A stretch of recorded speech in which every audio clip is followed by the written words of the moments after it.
بسم اللہ والصلاۃ والسلام علی رسول اللہ۔ گفتگو آج کی یہ ہے کہ ایک صحابی حضور نبی کریم صلی اللہ علیہ وآلہ وسلم سے سوال کرتے ہیں، میں اختصار کر رہا ہوں ایک لمبی حدیث کا، کہ حضور آپ کو قیامت والے دن جو ہے وہ کہاں پہ آپ ملیں گے؟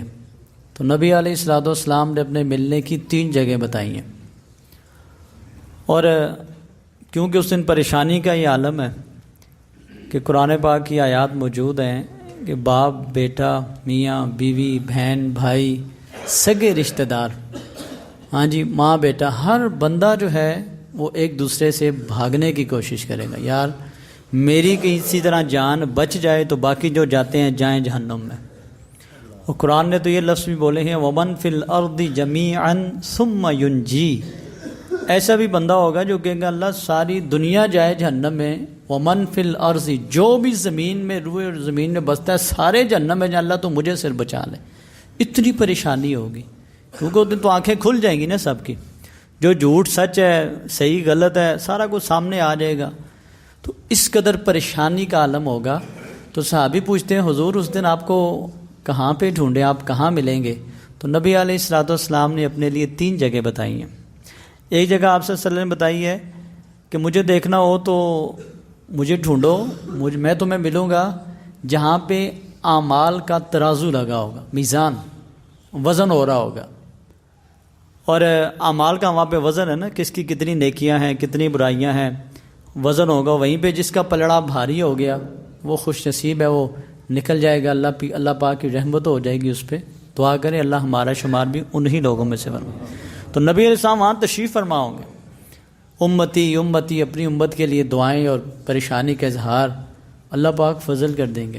اسی طرح دوسرا نبی صلی اللہ علیہ وسلم نے جو 3 پتے بتائے ہیں، پھر بتایا میں پل صراط پہ بھی ہوں گا۔ پل صراط پہ کیا ہے؟ لوگوں نے گزرنا ہے وہاں سے، ہر بندے نے وہاں سے گزرنا ہے، اور بڑی مشکل سلسلہ ہے، اس کا راستہ بڑی مشکل ہے، اللہ کی رحمت کے بغیر بندہ وہاں سے آگے نہیں گزر سکتا۔ بڑے بڑے پیر مولانا اور عالم اور فاضل وہاں پہ جا کے پھنس جائیں گے۔ پل صراط سے گزرنا ہوگا، جو کرتوت کر کے گئے تھے اس کے مطابق وہاں سے آپ کا گزرنا ہوگا۔ میں اور آپ سب اس میں شامل ہیں۔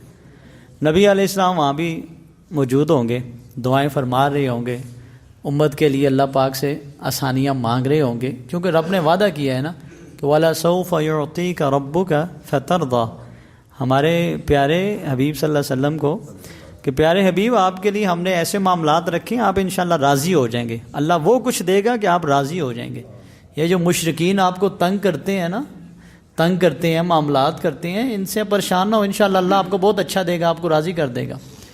اور ایک جگہ نبی علیہ السلام نے بتائی ہے جی، حوض کوثر، حوض کوثر، جہاں پہ خوش نصیب لوگوں کو آپ صلی اللہ علیہ وسلم اپنے ہاتھ مبارک سے جام کوثر پلا رہے ہوں گے۔ یہ بھی ہم دعا کرتے ہیں، ہونی بھی چاہیے، اور اب بھی دعا کرتے ہیں اللہ ہمیں بھی وہ جام کوثر نصیب فرمائے۔ ٹھیک ہے جی، آپ صلی اللہ علیہ وسلم آ بھی تشریف فرما ہوں گے۔ دیکھیں صحابہ کرام نے سوال پوچھے، ہمارے لیے بڑی آسانیاں کر دی ہیں۔ میں مختلف چیزوں کو جمع کر رہا ہوں ایک اپنے الفاظ میں۔ صحابی پوچھتے ہیں حضور ہمیں اب پہچانے کے کیسے؟ وہاں تو امتوں کا ڈھیر ہوگا، کس نبی کی امت، کس کی ڈھیر۔ آپ ایسا فرماتے ہیں یہ کوئی بات ہے؟ اگر ایک جگہ پہ مثال دی کہ ایک جگہ پہ ایسے گھوڑے کھڑے ہوں، اس میں کچھ چمکدار گھوڑے جن کی پیشانیاں چمک رہے ہوں، پہچاننے مشکل نہیں جی، کہ میں اپنی امت کو پہچانوں گا، یہ جو تم وضو کرتے ہو نا، اعضائے وضو تمہارے یہ چمک رہے ہوں گے، جس جگہ پہ وضو کا پانی لگتا ہے، چہرے پہ، ہاتھوں، بازو، پاؤں، یہ چمک رہا ہوگا سب کچھ، میں اپنی امت کو پہچان لوں گا وہاں سے۔ یہاں ایک بات یہ بھی ہے کہ اعضائے وضو اس کے چمکے گا نا جو نماز پڑھتا ہوگا، جس کی نماز پہ توجہ نہ ہوگی تو وہ وہاں پہ کیسے، وہ تو مکس ہو جائے گا نا، پھر خدشہ ہے نا اس بات کا۔ خیر نبی صاحب فرمایا اعضائے وضو چمک رہے ہوں گے تو میرے امتی ایسے خود لپک کے میری طرف ایسے آ رہے ہوں گے۔ تو آخری درس کی بات جو ذرا سخت بات ہے وہ یہ ہے کہ آپ علیہ السلام فرمایا اچانک یہاں تک حدیث بیان کی جاتی ہے، آگے سے چھوڑ دیتے ہیں کیونکہ اگلے لفظ ذرا مولوی صاحب کے اپنے بھی بعض کا خلاف ہو جاتے ہیں۔ کہا ایسے بیچ میں ایک درمیان میں ایک باڑ آ جائے گی، نبی صلی اللہ علیہ وسلم فرمائیں گے فرشتوں کو کیا کر رہے ہو، یہ تو میرے امتی ہیں، آنے دو ان کو۔ تو فرشتے آگے سے جواب دیں گے انک لا تدری، اے حبیب صلی اللہ علیہ وسلم حضور آپ نہیں جانتے آپ کو نہیں پتا کہ ما احدثوا بعدک، آپ کے بعد انہوں نے کیا کیا دین میں نئی چیزیں ایجاد کر دی تھی. یہ حدیث کے الفاظ ہیں. آپ کو نہیں پتا ہے تو آپ کے امتی ہیں، لیکن آپ کے بعد انہوں نے دین میں کیا کیا نئی چیزیں ایجاد کر دی تھی. آپ صلی اللہ علیہ وسلم سنیں گے تو فرمائیں گے اوہ اچھا، سحقن سحقن لمن غیر بعدی، دوری ہو ایسے لوگوں کے لیے جنہوں نے میرے بعد میرے دین کو ہی بدل دیا. آپ صلی اللہ علیہ وسلم سخت برہمی کا اظہار کریں گے.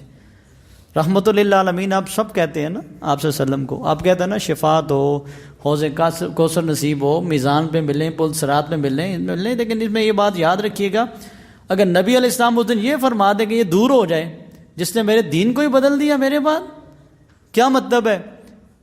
یہ سن لیجئے کہ نبی علیہ السلام عید کا خطبہ دیتے تھے، نبی صلی اللہ علیہ وسلم جمعے کا خطبہ دیتے تھے، نبی صلی اللہ علیہ وسلم نکاح کا خطبہ جو ہوتا تھا، نکاح جس سے پڑھایا جاتا ہے، ہر خطبے میں آپ صلی اللہ علیہ وسلم کہا کرتے تھے لوگوں ان خیر الحدیث کتاب اللہ، سب سے بہترین بات ہے تو وہ اللہ کی کتاب قرآن پاک کی بات ہے.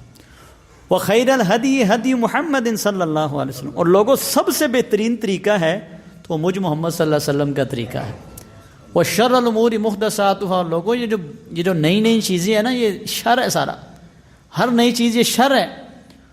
اور فرمایا کہ اور یہ ہے کیا؟ یہ بدعت ہے. وکل بدعۃ ضلالہ، دین میں اپنی طرف سے نئے کام یہ بدعت ہے، شر ہے، اور ہر بدعت گمراہی ہے. وکل ضلالۃ فی النار، اور گمراہی انسان کو جہنم کی آگ کا ایندھن بنا دے گی. درس ختم ہے اس بات پہ، بس سمجھانا یہ مقصد ہے. نئے کاموں سے بچیے، بدعات سے بچیے. کبھی بھی مجھ پہ نہ یقین کیجیے گا، کسی بڑے مولوی صاحب پہ، پیر صاحب پہ اتنا اندھے دھند یقین نہ کیجیے. ان سے پوچھ لیا کریں حضرت صاحب جو مسئلہ